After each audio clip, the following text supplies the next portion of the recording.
Hello అందరికీ MNB English లెసన్స్కి స్వాగతం. ఈరోజు మనం డే 67లో ఉన్నాం. చూస్తుండగానే 67 రోజులు గడిచిపోయాయి. ఈరోజు మనం ఒక బ్యూటిఫుల్ ఇడియం నేర్చుకోబోతున్నాం. అదేంటంటే, మనం కష్టాల్లో ఉన్నప్పుడు ఎవరైనా మనకు అండగా నిలిస్తే వాళ్ళని ఇంగ్లీష్లో ఎంత అద్భుతంగా వర్ణించవచ్చో ఈ ఇడియం ద్వారా తెలుసుకుందాం. Welcome to MNB English lessons. దయచేసి ఈ ఎక్స్ప్లెయినర్కి కాస్త హైప్ ఇవ్వండి, లైక్ చేయండి. మన ఎంఎన్బి కమ్యూనిటీ ఎప్పుడూ ఇలాగే కొత్త విషయాలు నేర్చుకుంటూ ఒకరికొకరు సపోర్ట్ చేసుకుంటూ ముందుకు వెళ్ళాలి. రైట్, ఇక ఏమాత్రం ఆలస్యం చేయకుండా అసలు ఈరోజు టాపిక్ ఏంటో చూసేద్దాం. Section 1 unpacking the idiom. What does it mean? దీని అర్థం ఏమిటి? Okay, let's dive into this. ఈ సెంటెన్స్ ఒకసారి గమనించండి. I was sad, so I needed a shoulder to cry on. ఇది ఇంగ్లీష్లో చాలా న్యాచురల్గా వినిపించే ఒక రెగ్యులర్ వాక్యం. మనకు ఎప్పుడైనా బాధగా అనిపించినప్పుడు మన ఫీలింగ్స్ని ఎంత కరెక్ట్గా ఎక్స్ప్రెస్ చెయ్యొచ్చో ఈ ఒక్క సెంటెన్స్ చెప్తుంది. Now what's really interesting about this slide is left side చూడండి. ఏడవడానికి భుజం అద్దెకి తీసుకోవడం. ఇది వినడానికి చాలా ఫన్నీగా ఉంది కదా, కానీ లిటరల్గా ఈ ఇడియంకి అర్థం అది కాదు. It's just a joke. Right side చూస్తే దీని నిజమైన మీనింగ్ ఏంటో మనకు అర్థమవుతుంది. మనకు కష్టమొచ్చినప్పుడు మన బాధను పంచుకోవడానికి, మనకు ఎమోషనల్ సపోర్ట్ ఇవ్వడానికి ఉండే వ్యక్తిని ఇలా అంటారు. అంటే ఎవరైతే మనల్ని ఓదారుస్తారో వాళ్ళనే మనం అ షోల్డర్ టు క్రై ఆన్ అని పిలుస్తాం. Section 2 the natural origin story. Where did this phrase come from? So the crucial point is, ఈ ఫ్రేజ్ వెనుకున్న స్టోరీ చాలా న్యాచురల్ అండి.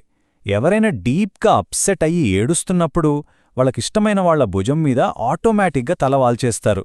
ఇది మన హ్యూమన్ నేచర్, అవునా? అలా ఫ్రెండ్ భుజం మీద వాలి ఏడవడం వల్ల ఫిజికల్గానే కాకుండా ఎమోషనల్గా కూడా చాలా పెద్ద రిలీఫ్ దొరుకుతుంది. ఆ ఫిజికల్ కంఫర్ట్ కాస్త కాలక్రమేణా ఒక మెటాఫర్గా, అంటే ఎమోషనల్ సపోర్ట్కి ఒక సింబల్గా మారిపోయింది. అందుకే కష్టాల్లో అండగా ఉండేవారిని ఆ షోల్డర్ టు క్రై ఆన్ అని పిలవడం స్టార్ట్ చేశారు. Section 3 real life examples using it in daily life.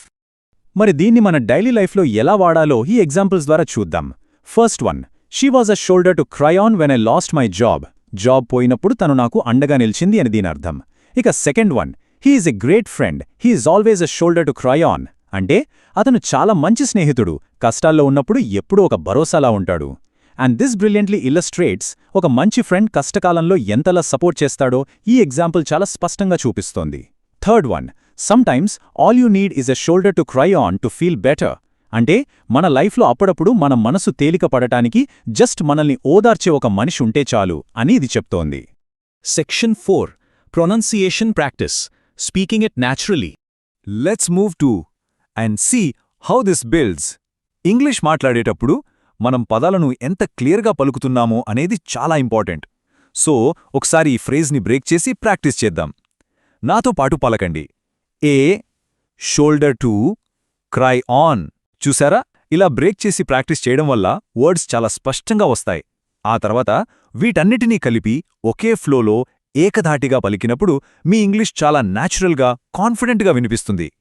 Section 5 the daily challenge, time to participate. ఇక ఫైనల్గా ఒక చిన్న డైలీ ఛాలెంజ్. బట్ దానికంటే ముందు తప్పకుండా లైక్ చేయండి, షేర్ చేయండి అండ్ సబ్స్క్రైబ్ చేసుకోండి. ఎంఎన్బి ఇంగ్లీష్ లెసన్స్ ఎప్పుడు మీకు ఇంగ్లీష్ సులభంగా నేర్పించడానికి ఇక్కడే ఉంటుంది. We're here to help, not just to be a shoulder to cry on. ఇది జస్ట్ ఎమోషనల్ సపోర్ట్ మాత్రమే కాదు, ఇంగ్లీష్ లెర్నింగ్లో మనకంటూ ఒక స్ట్రాంగ్ సపోర్ట్ సిస్టమ్. ఈరోజు ఛాలెంజ్ ఏంటంటే, మీరు బాధలో ఉన్నప్పుడు మీకు అండగా నిలిచే ఆ షోల్డర్ టు క్రై ఆన్ ఎవరు? ఆ పర్సన్ పేరు తప్పకుండా కింద కామెంట్స్లో మాతో షేర్ చేసుకోండి. నిజంగా చెప్తున్నాను, జీవితంలో అలా మన కన్నీళ్లు తుడిచే వాళ్ళుండటం చాలా అదృష్టం. సో వాళ్ళనొక్కసారి గుర్తు చేసుకుంటూ ఈనాటి ఎక్స్ప్లెయినర్ని ముగిద్దాం. కీప్ లెర్నింగ్ అండ్ డే 68లో మళ్ళీ కలుద్దాం.